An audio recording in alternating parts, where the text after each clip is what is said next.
यह सच्ची घटना है। महाराष्ट्र प्रदेश का एक जिला है यवतलाम। 15 मई 2025 के दोपहर का समय हो रहा था।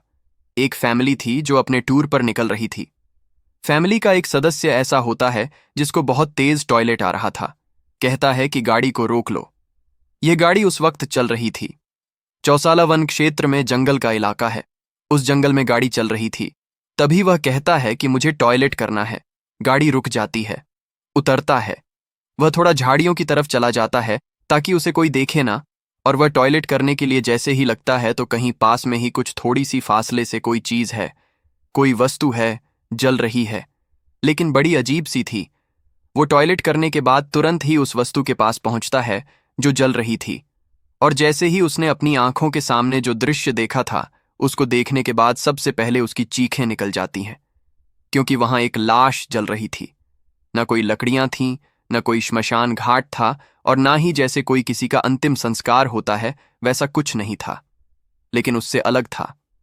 वो समझ गया था कि कुछ न कुछ गड़बड़ है, और जैसे ही उसकी चीख निकलती है उसके फैमिली के बाकी सदस्य जो कार के अंदर बैठे हुए थे वो दौड़कर मौके पर पहुंच जाते हैं। जाकर पूछते हैं कि क्या हुआ। तभी वो इशारा करता है कि देखो। जैसे ही इशारा किया जाता है वो देखते हैं, और देखने के बाद वाकई सबकी आंखें खुली की खुली रह जाती हैं। परिवार के सदस्यों ने कहा कि हमें पुलिस को कॉल कर देनी चाहिए। अगर हमने पुलिस को कॉल नहीं की तो हो सकता है कि हम भी कहीं फंस ना जाएं। पुलिस को कॉल कर दी जाती है। पुलिस मौके पर पहुंच जाती है इस मामले की जांच पड़ताल करने के लिए कि आखिरकार मामला क्या है। पुलिस इन फैमिली से कहती है कि आप जा सकते हैं और हम अपने स्तर से इस मामले की जांच पड़ताल कर लेंगे। अपना नाम, नंबर वगैरह जो पता है सब नोट करा के जाना। अगर जरूरत पड़ी तो हम आपको दोबारा बुलाएंगे। अब पुलिस मामले की जांच पड़ताल करना शुरू कर देती है। इसके लिए टीम बनाई जाती है, जिसमें टीम में लोकल क्राइम ब्रांच के इंस्पेक्टर होते हैं, और टीम को एसपी साहब आदेश देते हैं कि कम से कम समय में इस घटनाक्रम का खुलासा करिए। लेकिन कोई ऐसा सबूत मौके पर मिल नहीं रहा था कि जिसके आधार पर यह कह सकें कि आखिरकार कातिल कौन है। सबसे पहली बात तो यही थी कि उसकी शिनाख्त ही नहीं हो पा रही थी। जो जलने वाला था वो भारी मात्रा में जल चुका था। उसको पहचान पाना मुश्किल काम हो रहा था। आखिरकार 15 तारीख को लाश मिलती है। 16, 17, 18 लगातार दिन बीत रहे थे। 18 तारीख की यह बात है। दोपहर का समय हो रहा था। एक व्यक्ति जो कि शराब के नशे में होता है वह पुलिस को फोन करता है, और पुलिस को फोन करने के बाद कहता है कि साहब, मेरा दोस्त है जो कई दिनों से शराब पीने के लिए नहीं आ रहा है। पुलिस वाले परेशान थे कि हमें तो एक कत्ल का खुलासा करना है और इस तरह की बातें कर रहा है। पुलिस ने दरअसल यवतलाम, वाशिम, वर्धा, अमरावती, इस इलाके के जितने भी पुलिस स्टेशन थे सभी पुलिस स्टेशन में एक सूचना भेजी कि इस तरह से लगभग 30 साल का कोई उम्र बताई जा रही है। लगभग ऐसे से कोई एक पहचान जो कि शिनाख्त कर सकते हैं। जो भी था मौके पर फोटो भेजे जाते हैं पता करने के लिए कि कहीं से कहीं तक भी कोई इनपुट नहीं मिल रहा था जिससे कि कातिल तक पहुंचा जा सके, जिससे कि उसके मरने वाले की शिनाख्त हो सके। लेकिन इसी बीच में सिर्फ एक फोन पहुंचता है जो शराबी था। शराबी ने फोन करा, मेरा दोस्त है जो कई दिन से नहीं आ रहा है। मैं उससे बातचीत करने की कोशिश करता हूं तो चैट तो करता है, मैसेज का जवाब तो देता है, लेकिन वो मेरा फोन नहीं उठाता। पुलिस वाले कहते हैं कि क्या हमारे पास यही काम रह गया, लेकिन वो बार बार कहता है कि साहब मेरा दोस्त ढूंढ दीजिए, बिना उसके शराब अच्छी नहीं लगती। पुलिस वालों ने यह बात सुनी। पुलिस वालों को शुरुआत में तो अटपटा सा लग रहा था, अजीब लग रहा था, लेकिन किसी पुलिस वाले की दिमाग की घंटी बज जाती है। वो पूछते हैं कि ठीक है, अपने दोस्त का फोटो भेजो, देखते हैं। फोटो भेजा जाता है, और जैसे ही फोटो भेजा जाता है वह फोटो देखा जाता है तो हर किसी की आंखें खुली की खुली रह जाती हैं। दरअसल 13 मई 2025 का लिया हुआ वो फोटो था, और जो फोटो में जिस उस व्यक्ति ने जो कपड़े पहने हुए थे, वहीं जो लाश के आसपास जो कपड़े मिले थे और अंडरवियर वगैरह जो भी था वो उससे मैच कर रहा था। हालांकि अंडरवियर उस वक्त नहीं, लेकिन पुलिस की जांच जब आगे बढ़ती है तब उस शराबी उसके दोस्त से पूछा जाता है कि तुम्हारा जो दोस्त है वो कहाँ का रहने वाला है, उसका नाम क्या है। सुयोग नगर जगह है, वहां पर रहने वाला एक 32 साल का आदमी जिसका नाम है शांतनु अरविंद देशमुख। ये कई दिनों से लापता था, शराब पीने नहीं आ रहा था। उसके दोस्त ने पुलिस से मदद मांगी। आखिरकार पुलिस उसके घर पहुंचती है, और जाने के बाद उससे पूछा जाता है तो पता चलता है कि वह पेशे से प्राइवेट शिक्षक है। एक स्कूल में पढ़ाता है। जब उसके घर पहुंचा जाता है तो उसके घर में एक महिला निकल के आती है। उसकी महिला का नाम था निधि शांतनु देशमुख। जब उससे पूछा जाता है कि आप कौन हैं, वह कहती है कि मैं उनकी पत्नी हूं, बात करा दीजिए। जब बात कराने वाली बात आती है तो कहती है कि वो तो बाहर गए हुए हैं और वो जब आ जाएंगे तो मैं आपकी बात करा दूंगी। उसका नंबर मांगा जाता है। नंबर तो चल रहा था। पुलिस ने जब उसकी लोकेशन निकलवाई, सीडीआर निकलवाई, तो पता चलता है कि लोकेशन तो घर की है, कहीं गया ही नहीं है। तभी मैडम के पास पुलिस दोबारा से आती है। फिर से आकर बातचीत करने लगती है और पूछती है कि आप क्या करती हैं। वह बताती है कि जिस स्कूल में उसके पति शिक्षक हैं, वह उसी विद्यालय की प्रिंसिपल है। आखिरकार उस 24 साल की उस महिला से उसके पति के बारे में पूछा जाता है। वो सही से बोलने को तैयार नहीं थी, अपनी ही बातों में विरोधाभासी थी। जो पहले जवाब दिया था, बाद में जवाब उसका कुछ अलग था। पुलिस ने अब उससे सख्ती से पूछताछ करना शुरू कर दिया।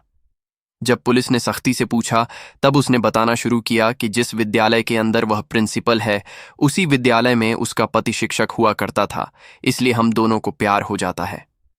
उस वक्त उस लड़की का नाम होता है निधि तिवारी, जो प्रिंसिपल होती है, और लड़के का नाम था शांतनु अरविंद देशमुख, और दोनों की उम्र में लगभग 5 या 6 साल का अंतर रहा होगा।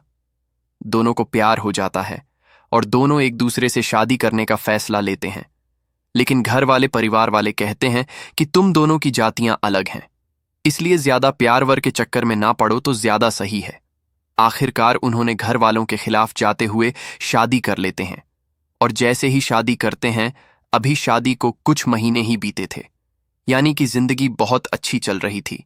और सबसे अजीब बात इस कहानी की यह है कि जब दोनों एक दूसरे के साथ शारीरिक संबंध बनाते थे, तब अपने प्राइवेट पलों को मोबाइल में कैद कर लिया करते थे।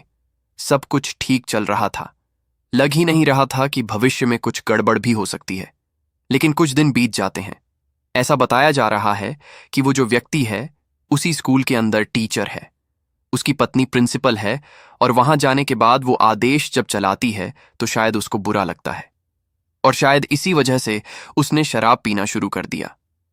शुरुआत में कम, लेकिन बाद में धीरे धीरे करके आगे शराब पीने की उसे ज्यादा आदत पड़ जाती है।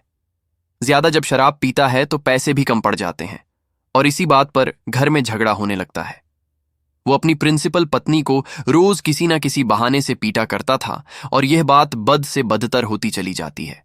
घर का माहौल लगातार खराब होता चला जाता है। आखिरकार वो पत्नी इतना परेशान रहने लगती है कि मैं क्या करूं। पति को बार बार समझाती थी, लेकिन वो मानने को तैयार नहीं होता था। तभी उसने एक दिन अपने इंटरनेट के माध्यम से यह जानने की कोशिश की कि जहर कैसे बनाया जाता है, घर में जहर तैयार करने की विधि क्या है। आखिरकार उसे वहां से कुछ जानकारी मिल जाती है, और 13 मई 2025 की शाम का वक्त था। उसका पति शराब के नशे में धुत होकर जब घर आता है, तब भी झगड़ा करता है। लेकिन इसी बीच में उसने सीख लिया था कि जहर कैसे बनाया जाता है। आखिरकार उसने जो धतूरे के बीज होते हैं, साथ ही उसने पैरासिटामॉल की लगभग 15 गोलियों का मिश्रण तैयार करती है, और मिश्रण तैयार करने के बाद जो उसका पति आता है, अपने पति से बड़े प्यार से पूछती है कि मैं तुम्हारे लिए क्या बनाना शेक बना दूं। वो देखता है, बड़ा आश्चर्य होता है कि आज तो तुम बड़े अच्छे से बातें कर रही हो। वो कहती है, नहीं, कोई दिक्कत नहीं है, क्या मैं तुम्हारे लिए बनाना शेक बना दूं? वो कहता है, ठीक है, बना दो। लेकिन जो मिश्रण उसने तैयार किया था, उस बनाना शेक में मिलाकर दे देती है। उसका पति उसे पीता है, और वह, क्योंकि वह जहर बन चुका था, जहर जैसे ही पीता है उसकी, यानी कि बनाना शेक पीता है, कुछ देर के बाद वो दम तोड़ देता है। लगभग आधे घंटे तक बताया जाता है कि वो तड़पता रहता है। पत्नी देखती रहती है और उसके बाद उसे दम तोड़ देता है। उसके बाद उसकी पत्नी उसकी पूरी रात उसकी लाश के साथ ऐसे ही बैठी रहती है, उससे बातचीत करती है, शिकायत करती है कि उसे लग रहा था जिंदगी में कहां से कहां हम लोग पहुंच गए। प्यार करते थे, शादी हुई, उसके बाद फिर यह आज जब पूरी रात निकल जाती है, दिन निकलता है, उसके बाद वो फिर से स्कूल के लिए तैयार होती है, जैसे रोजमर्रा के लिए तैयार होती थी। तैयार होकर ये अगले दिन, यानी कि 14 मई 2025 को इस विद्यालय जाती है।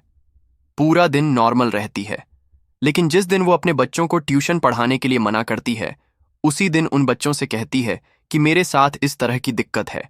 बच्चे पूछते हैं, मैडम क्या? तभी बताती है कि पति का मर्डर हो गया है, घर में लाश पड़ी हुई है।